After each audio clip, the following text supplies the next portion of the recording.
Hello guys, today we'll be playing a free-to-play Odin deck. It isn't as aggressive as my other guide. It's probably nowhere near, it's really not anywhere near as aggressive. However, it is viable. It can win games and it is completely free, so you can only build upwards. Yeah, let's get into it. So first card is, well, 2 Mayhem. It's a board clear. You're gonna have a lot of minions with this type of deck, so it's useful clear. Plus, if you get your RNG and you have 6 minions, it's 6 minions to the enemy core. Second card, 2 Warrior Sigil. Just spawn 2 1/1 Curse Warriors for 1 mana. Simple and sweet. You get both in your hands, 4 creatures, turn 1. It's good value. It's a free card again. It does what it needs to do. Fate, deal 2 damage to 2 random enemies. Up to, so you can use it when there's 1. It will do damage to the core. I think yes, it does. It's 2 damage to the core. And minions. Ideally, you want to take minions, like, unless you're going for the face, but it doesn't. It's not really a face card, let's be honest. It is a clear card for all rights and purposes. Next card is Smite. Deal 2 damage if this is the only card in your hand, deal 3 instead. Very rarely it's going to be the only card in your hand. It's just a clear. It can attack the core, so it could be that vital 2-3 damage you need to win. Does its job. Pardon me. The next card, or 2 of, is Hunter's Sigil. Spawn 2 1/1 Cursed Hunters. Again, just like Warrior Sigil, it summons 2 creatures or minions, but they're ranged, so more valuable, I guess the argument would be. First, I guess, quote unquote big card would be 2 Thor. Charge, gain +1/+0 for each adjacent enemy unit. It's a bomb in this type of deck. You're going to want to hope there's a space to hit the core with, and example of playing against Mayan where they're going to have zombies possibly around their core. It can hit, it can chunk. Generally you'll get 4 damage out of the guy, plus he's got 4 toughness, so he's not an incredibly easy minion to deal with on a 4 drop. They might have to use viable clear on him, and that helps with leading on to the next card. Dealing with 2 Yumiya. Yumiya is a sticky minion. 4 drop 2/6, attack, stun enemies, making him immune to return damage. He is a game staller. He is a utter pain in the backside if he doesn't get dealt with. It is incredibly annoying to have a Yumiya that sticks against you, so why not keep hope for the best and hope it stays. Next 2 cards is 2 Chaos Spawn. 2 3 for 3, Warcry, silence an enemy. Simple as that, really. Stats wise, it's not awful. There are worse. It's gonna silence an enemy, which is massive. There's a lot of minions in the current game state that, let's be honest, are quite irritating. Example of the new hi-rez, especially the Nemean Hydra, can only be dealt 1 damage from any source. It needs to be silenced or removed, and this card helps that. It's a cost efficient card. Next 2 of is 2 Elder Harpies. 3/2 for 3, draw a card, and it's a beast. There might not be much beast synergy in this deck, but with it being free to play, there are a lot of free beast cards which synergize with each other. So you could take that route of maybe a beast version. Maybe write a comment if you want a beast version of this deck free to play, or at least a budget version of a beast Odin deck. And I'll make it. I have no problem with that. It'd be quite fun. I've never tried it before. Next 2 cards will be the ever annoying Stone Guardian. This card can be a real pain in the backside. At the start of your turn, gain +1 range, 3/3 for 4. If he is not dealt with, he will sit behind your core and throw his 3 damage ball across the map. He is immune to, at that point, any form of return damage because he is impossibly so far away that he's just going to be pinging for 3 at sheer will. The enemy doesn't deal with him, he is an incredible annoyance. And the amount of players that concede against you it's not a massive number, but it's to be known that this card will make people leave because it's incredibly irritating. And it's sticky. It's a range minion. You can just stick it behind your core, and if someone moves towards you, no return damage. Unless it's against a range unit, but hopefully by then you're outranging it regardless. Next 2 cards will be 2 Furies. 6/6 for 6, immune to return damage, value card. It sticks more often than not. It's just a big beefy card. It looks kinda cool too. Again, it's going to do its job. It's just catering towards that late game. So, it's not terrible. It does its job. I also missed one. I wrote my notes down and then, professional as I am, I forgot. 2 Venenators. 5/3 for 5. Ranged. Warcry, give another friendly unit +2/+1. Incredible card. It will help. Me personally, I will, hopefully, if I have Ymir, I'll buff Ymir with this. He becomes a 4/7 monster. Bringer of Nightmares. And will just infuriate the living crap out of your opponent, which is a small victory in itself. And last but not least, 2 Brutes. 7 mana, 7/6, protect 2. Protect meaning that he will take 2 less damage from any source. Which would mean if he was fighting a 6/6, he would survive with 2 HP. That is incredible. It is a free card worth its weight in freeness, let's say. And yeah, it's the deck is not going to win you rank 1 on the ladder. If it does, then I applaud you because you're probably a far better player than I am. I will play 1 game with this deck because I can imagine the game.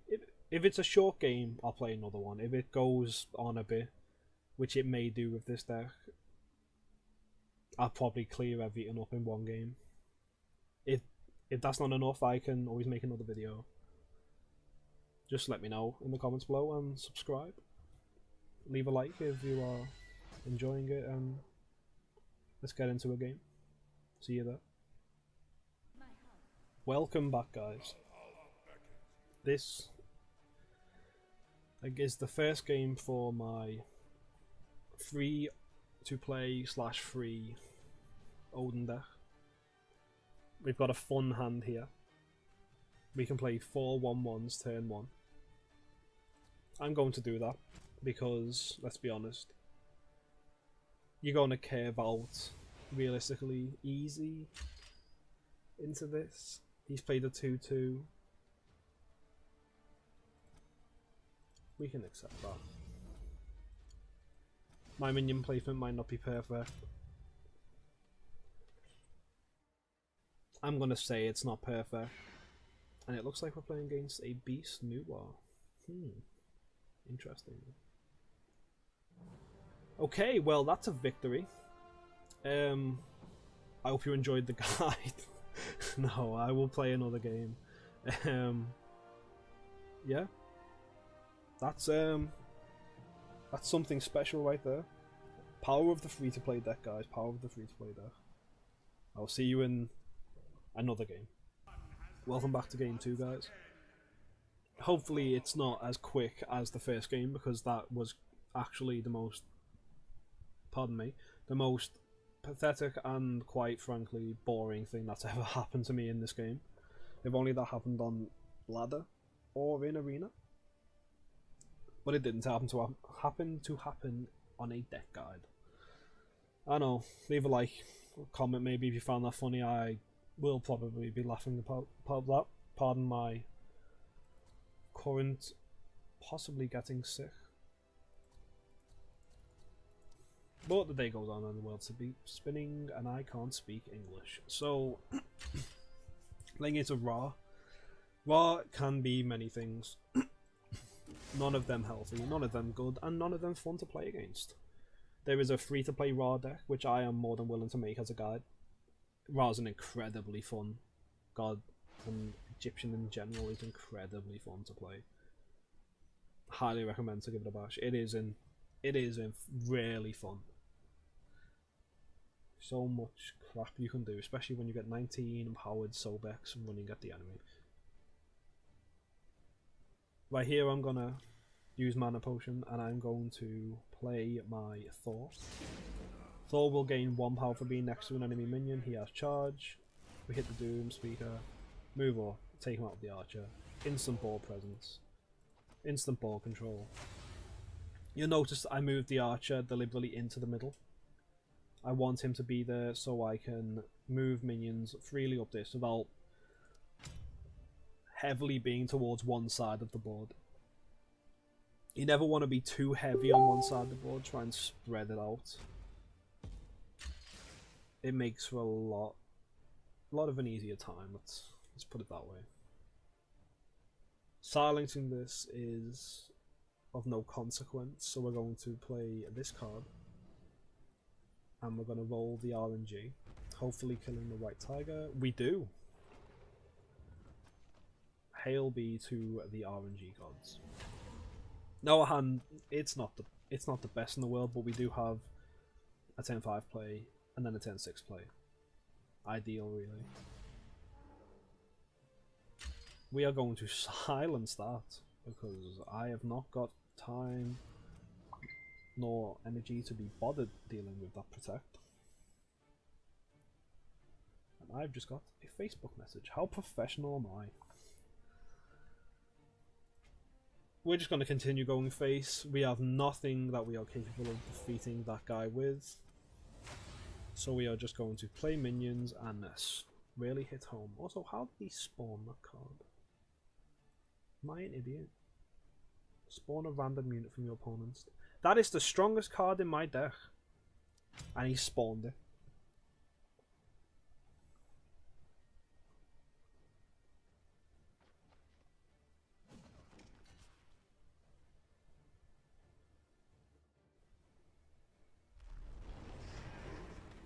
Okay. See, now it's becoming a wee bit tricky. We can buff this guy +2 to deal with this and play Fury next turn. Or we could play this and this. I feel like this is the better card.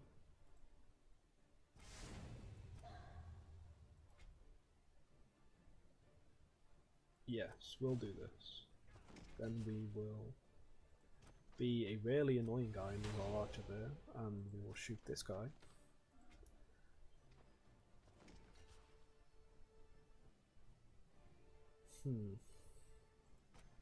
We will attack face with this.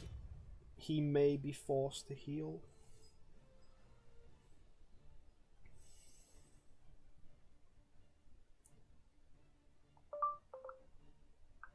Him healing isn't a terrible idea. If he attacks with, yes, there's exactly what I thought. He's going to trade with the most valuable minion on the field and then possibly heal, or... I mean, I'm hoping there's no second Geb. Okay, well, this is just becoming a bar mitzvah of incredible fun. We are going to silence that because I do not want to deal with it. Hopefully hit the get. We do not hit the get. We roll it again. And thank you, RNG gods. You are truly part of my retinue right now. We've cleared the board. It was unfortunate that he got our... I mean, I forgot its name now. I am terrible at this game. I apologise. I will aim to not be terrible. We can play Fury. Fury's big. Fury is really big, and because of the sheer fact that these cards are going to die this turn, I am just going to hit him as hard as I can in the face, play 2 Curse Warriors, and end my turn. If he can't clear the Fury, and I hope you've noticed that in this free deck, it's not got the pizzazz and like amazing cards, but the deck synergizes, isn't it? It has a really good curve. It has a nice curve. It does the job you need it to do, and that's all you can ask for, really. You challenged Makoa? Apparently, Makoa is being challenged. You challenged Makoa? I really do apologise for that. For some reason, I have an obsession with plushing Makoa from Paladins, and he makes a permanent fixture to my phone's ringtone, so I do apologise for that. If you two are a fan of plushing Makoa, please do let me know, because he is our Lord and Saviour after all. Anyway, back to this. I have sidetracked enough. He has a very difficult decision to make. It is possible that he has not got enough removal slash charge slash any form of to removal. The easiest way is I've rambled to deal with everything on the board. We need 2 well, we need 1 damage because we've got the charge. So if he has a board wipe, Annihilation would be horrible. There's 1. He now needs to deal with, and there it is. He managed to get it. That Kepri was actually the most amazing play I've ever seen in my actual existence as a Hand of the Gods player. However, that card that I said you will never, ever, ever, ever have as the only card in your hand because I do not believe in the heart of the cards apparently is here, and we've just won the game because of it. Call it luck, call it just the deck being well rounded and with good mechanical ability, I guess, in like the fact that it can be played well. I hope that even makes sense, which I don't think it does. We won regardless. This, I advise you to reference my aggro Odin deck as something to build towards from this. But as you've seen, it made the first guy instantly leave for whatever reason, and the second guy we swarmed the board too much for him to cope with. There are a few cards you would start with. You might favour Backstab instead of Mayhem. You might, I don't know, I don't think what card you start. Charge is not terrible. Charge is not a terrible card if you choose to go that route. There's a few things you could change out. Coerce is, again, not terrible. There's a few things you could change out of it. Brute is a possible one that, you, to be honest, you really don't need. 9 times out of 10. It might be worthwhile. It might be credence to lower the curve and really push the envelope. Like you might wish to run 2 Gugnia's Might. They're just the changes I'd make, I guess. If I was upgrading the deck to a more aggressive type of Odin deck. And that's all to it. That's all there is to it. It is not the hardest deck in the world to play. I hope this budget, free to play Odin deck guide helped you to some extent. It might not be the most coherent deck guide you're ever going to listen to, but I hope it was fun. And that's all at the end of the day it's worth, isn't it? Bit of fun. It's a card game. Let's have a laugh. I hope you stick around for more. Leave a like, subscribe, comment, tell me how your day was going. Anything. I don't. If your cat meowed at you during the video, I whatever. Leave whatever. It brings a smile to my face regardless. I hope you have a wonderful day, evening, morning, and good night. And I will see you again for more. And as always, keep on winning.